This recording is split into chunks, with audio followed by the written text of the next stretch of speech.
Et quand on regarde la filmographie de Clint Howard, on y voit de très bons films. Apollo 13, Splash, Cocoon, Backdraft, mais aussi dans des films comme Austin Powers, La Nuit au Musée 2, et surtout dans un bon paquet de navets. Dont un qu'on verra ensemble. Promis. Et bah c'est le moment d'honorer ta parole, mon pote. J'ai grossi en 5 ans, non? Ticks, connu aussi sous les noms de Ticks Attack ou encore Infested, est un film d'horreur sorti le 10 août 1994 en France et a été réalisé par Tony Rendell, qui a écrit le scénario du retour de Godzilla et a réalisé Hellraiser 2, Amityville 1993 et North Star, la légende de Ken le survivant. Vu la filmographie du mec, on peut dire que c'est bien parti. Le film démarre dans une cabane infâme où notre magnifique Clint Howard fait pousser des plantes de cannabis. De sa machinerie de l'enfer s'échappe un liquide verdâtre qui coule sur un gyoza. Non, c'est un œuf de tic, mais au moment où on est en train de tourner, là, j'ai faim. Donc pour moi, c'est un gyoza. On va laisser ça de côté pour l'instant et s'occuper de notre groupe de jeunes mené par 2 moniteurs, Charles et Holly, dans une maison en pleine forêt dans le cadre d'un projet d'éducation de jeunes en difficulté. Le groupe est tout ce qu'il y a de plus ordinaire. Il y a Tyler, le mec un peu geek sur les bords, Panic, le rebelle au grand cœur, Rom et Didi, le couple qui a le feu au bas-ventre et que Jason prendra un malin plaisir à tuer pendant une séance de jambes en l'air dans une tente, Kelly, la solitaire ingénue, et Melissa qui déteste les adultes. Et là, c'est le moment du film où on peut déjà commencer à prendre des paris pour savoir qui va rester jusqu'au bout. Donc les codes sont marqués là, je vous laisse faire vos jeux. Étant donné que partir, c'est crever un pneu, et bah c'est justement ce qui leur arrive. Donc ils se mettent sur le bord de la route pour changer la roue, et pendant ce temps, le chien de Panique va faire un tour. Et lorsqu'il revient, il a une tique. Ah, regarde, c'est une tique. Le vampire du monde des insectes. T'as un briquet ou une allumette? Mon grand-père m'a dit un truc. Elles sont trop dures à écraser. En voilà une bonne idée de la part du film de nous faire voir comment on tue les tiques. Et puis d'ailleurs, comme par hasard, hein, le film part de tiques, et le chien en attrape une. Heureusement que c'est pas un film sur les baleines à bosse. Ah, et tant que je vous tiens, je me suis renseigné, j'ai regardé un petit peu partout, notamment dans le dictionnaire, parce qu'on a encore un dictionnaire en physique, c'est toujours bon d'en avoir un. On dit une tique. Un tic, ça n'existe pas. Enfin si, un tic c'est... Voilà. Mais une tique, c'est le machin qui suce le sang. Il rencontre dans un magasin les gens du coin... Bonjour, beauté.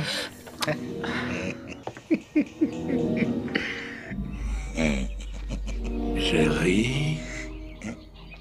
Des manières, hein? Et ils ont l'air très sympas. Et pendant ce temps, Panic et Tyler font le tour des bagages. Ah, jackpot. Qu'est-ce que c'est? Ça, c'est de la dynamite. Il s'explose les muscles pour sa gonzesse. Des anabolisants. Pendant ce temps, le compagnon à 4 pattes de Clint, la mort en espagnol, se fait quicker, et je me demande comment la bestiole a fait pour ouvrir la cage. Bref, elle fait peur à Clint qui se prend le pied dans un piège à loup. Le mec laisse des pièges à loup ouverts en plein milieu du chemin. Heureusement que les gens sont cons dans les films, parce que sinon les bestioles gagneraient jamais.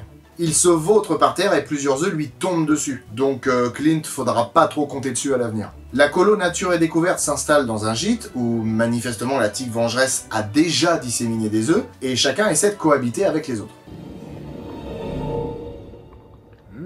C'est sympa. Bonjour la bouffe. Ben, ce sera plus au menu. Faut nettoyer cette merde, mec. Je mets pas mes fringues là-dedans. Bah ça en fait une de moins, c'est déjà ça.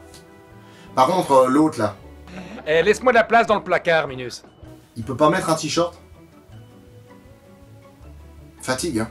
Tyler et Melissa font une balade dans la forêt, qui d'ailleurs est blindée d'œufs. Putain, la bestiole a vraiment pas perdu de temps. Hein. Et d'ailleurs, au passage, il y en a aucun des deux qui les remarque. Ah, si, peut-être que là, ils vont s'en rendre compte. Comprenant alors que c'est bizarre d'être attaqué par une espèce de boule de glu, ils foncent au camp pour en informer Charles et Holly. Mais concrètement, ils s'en foutent. Et c'est là que se présentent à eux 2 pécores bien malfaisants.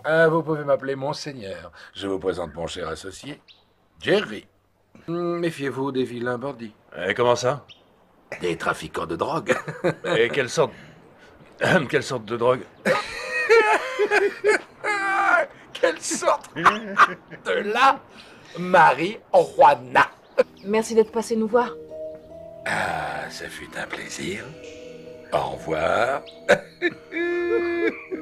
Ils sont tous à vous, ces gosses-là? La population est rassurante, c'est déjà ça. On a tout de suite envie de leur faire confiance. D'ailleurs, en parlant de Pécor, du côté de Clint, ça se passe moyen, parce qu'il est habité et commence à envisager le pire pour se débarrasser des nuisibles. Et d'ailleurs, maintenant, c'est plus le seul à être habité, puisque le chien de Panique se fait attaquer. Il l'emmène chez le vétérinaire, enfin, Tyler et Charles l'emmènent chez le vétérinaire, puisque Panique est tout triste d'avoir perdu son kleps, donc il s'est tiré dans la forêt. Et chez la Veto, c'est la grande surprise. On dirait qu'il y a une masse étrangère sous le sternum. Et... La vache, le pouvoir de succion de la bestiole, c'est quelque chose, hein. Bah oui, parce que l'aiguille est plantée dans son cul. Ce qui veut dire que la force d'aspiration ici, c'est la force d'aspiration de son cul. C'est la Jean-Claude Van Damme des tiques. D'ailleurs, au passage, je me dis qu'une tique normale, quand elle est rassasiée, peut tripler de volume. Donc j'imagine même pas la taille que pourrait faire celle-là. Et comme JCVD, elle a de l'énergie, la mignonne. Elle tente de s'enfuir, mais elle est finalement tuée et disséquée. c'est une tique. Altérée, je vous l'accorde, mais tique tout de même. Et pourquoi elle est comme ça? Elle a été recouverte d'un produit. Probablement une hormone stéroïde. Stéroïde? Ah, d'accord. Donc, ce qui a coulé des machines de l'autre andouille, c'est du concentré de stéroïdes qu'il utilisait pour faire grandir ses plants de cannabis. Donc les tiques sont énormes parce qu'elles sont hormonées à mort. Ça me paraît hautement improbable, mais quitte à pousser la connerie jusqu'au bout, autant faire des tick stones. Hein. C'est pas facile à dire ça, tiens. Tick stone. Des tick stones. On dirait un nom de groupe.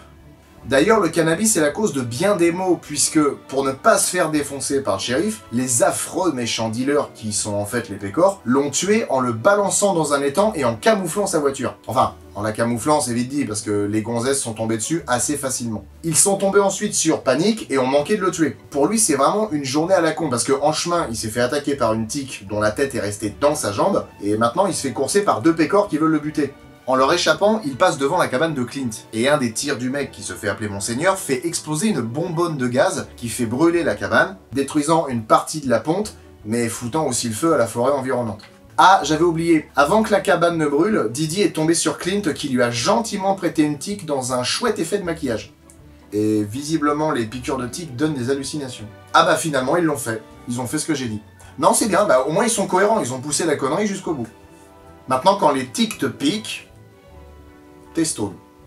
Le soir venu, tout le monde, y compris les Pécor, se retrouve dans le gîte et sont encerclés par les affreuses bestioles ainsi que par les flammes.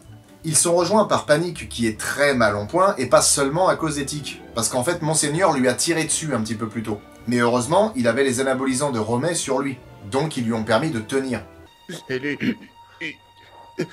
Qui a fait ça? Il aurait pensé. Ils ont tiré.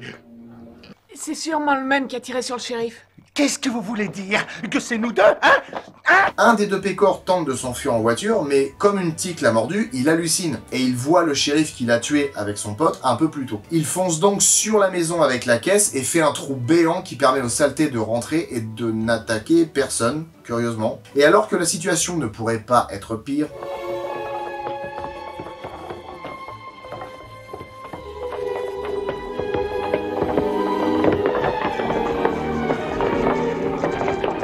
pas de panique, c'est juste Carlton qui danse.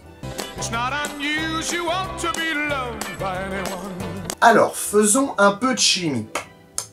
Quand des tiques sont exposées à des stéroïdes, elles deviennent énormes. Donc qu'est-ce que ça donnerait d'exposer une tique haltérophile à un anabolisant qui a été pris pour tenir jusqu'au gîte? Eh ouais, une tique d'1 mètre d'envergure qui fait danser un cadavre et l'ouvre en deux après l'avoir percé de toutes parts. Ça, c'est le genre d'incohérence qu'il y a dans tous les films, c'est toujours comme ça. Comment elle a pu tenir dans son corps? Elle est plus large. Ou alors elle a grandi d'un coup. La grosse mocheté fait un smack au vilain qui était resté avec elle et monte à l'étage pour s'occuper des autres. Mais heureusement, ils sont pas restés sans rien faire. Ils ont fabriqué une corde de fortune pour rejoindre la voiture et s'enfuient au moment où la maison explose avec la grosse tique et que l'incendie finit de cramer les autres. Tout le monde rentre chez soi, le van est envoyé dans une casse et on peut constater que sous la carrosserie, il reste encore un œuf de tique. C'est toujours comme ça dans les séries B ou dans les nanars. Il en reste toujours un à la fin. C'est jamais fini. Bon, et ben c'était Tix, et c'était trop bien. Sérieux? T'as passé tout le temps de la vidéo à défoncer le film, et tu dis qu'il est trop bien? Non, enfin attends, on est dans un monstre de l'été.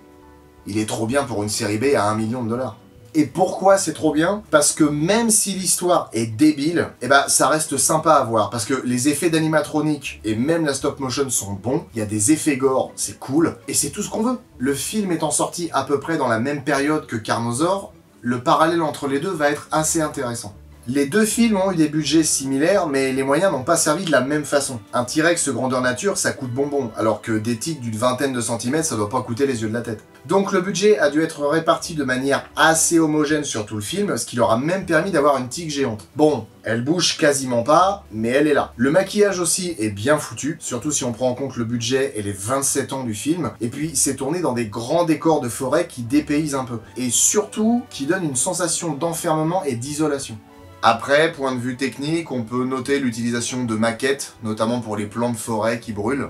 Dans l'idée, c'est un petit peu voyant, mais je trouve que c'est quand même bien fait. Par contre, il y a un truc que je ne sais pas expliquer et j'ai pas trouvé d'explication, c'est comment ils font pour faire avancer les tiques. Je trouve ça vachement bien foutu. Je pense que ça doit vous surprendre que je sois aussi sympa avec un film dont on parle dans Les Monstres de l'été, mais il n'y a pas de raison. Ça arrive et ça arrivera encore. Bon, par contre là, on a fini avec le côté positif. Maintenant, on va attaquer ce qui déconne.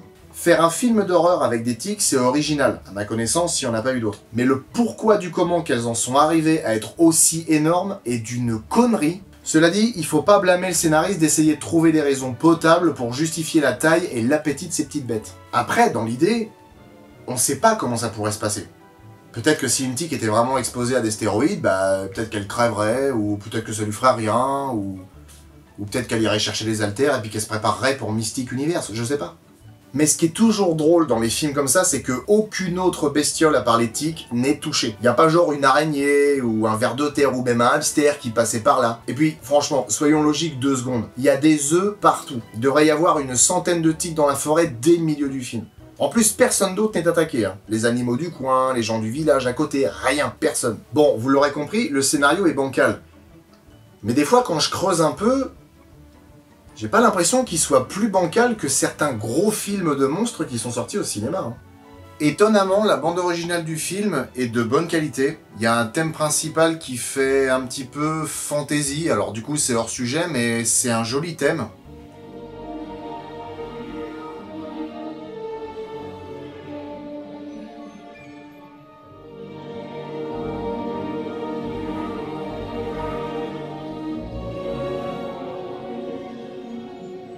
Par contre, tant qu'on est dans le sonore, le doublage français est affreux. Allez, vas-y, enlève-le, ça me fout la trouille. J'y arrive pas. Enlève-le, vite, dépêche-toi, ça me fait mal. Cherche à te débarrasser de nous, quoi. Non, mais je voudrais bien que vous fassiez quelque chose d'intéressant. C'est vachement intéressant ce que je fais là.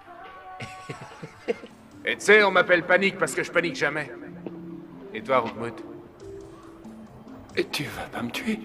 Pour la mise en scène, j'ai noté pas mal de choses qui sont vraiment intéressantes, et même carrément sympas. Par exemple, il y a une vue de l'intérieur d'un cocon, je sais pas, je trouve ça assez cool.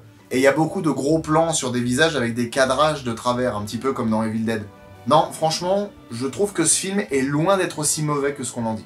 Le casting comporte quelques têtes connues, notamment Seth Green, qui était Oz dans Buffy contre les vampires, et qui a joué dans Austin Powers, Ennemi d'État, ou encore La main qui tue. Panic est joué par Alfonso Ribeiro, alias Carlton et son super pas de danse dans Le Prince de Bel-Air, qui a fait une brève apparition dans Rocky Balboa, mais sa carrière est très limitée. Autre tête connue, celle de Peter Scolari, qui s'est notamment peu frotté au cinéma, puisque sa filmo ne compte comme film notable que Le Pôle Express, mais il a joué dans énormément de séries, dont Urgence, Ali McBeal et Chérie, j'ai rétréci les gosses. Et le petit plus, c'est la présence de Rance Howard, le père de Ron et Clint Howard. Ah, ce bon vieux Clint Howard. Honnêtement, le voir dans un film, je trouve ça rassurant. Tix est de loin le meilleur film dont j'ai pu parler dans un monstre de l'été jusqu'à maintenant.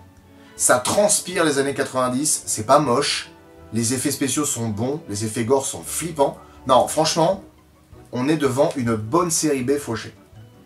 Bon, comme d'habitude, petite devinette. Et attention, accrochez-vous à vos cale-pieds parce que celle-là, elle envoie. Le titre du prochain film qu'on va tester dans Monstres de l'été se trouve dans le titre d'un film cité précédemment. Bonne chance.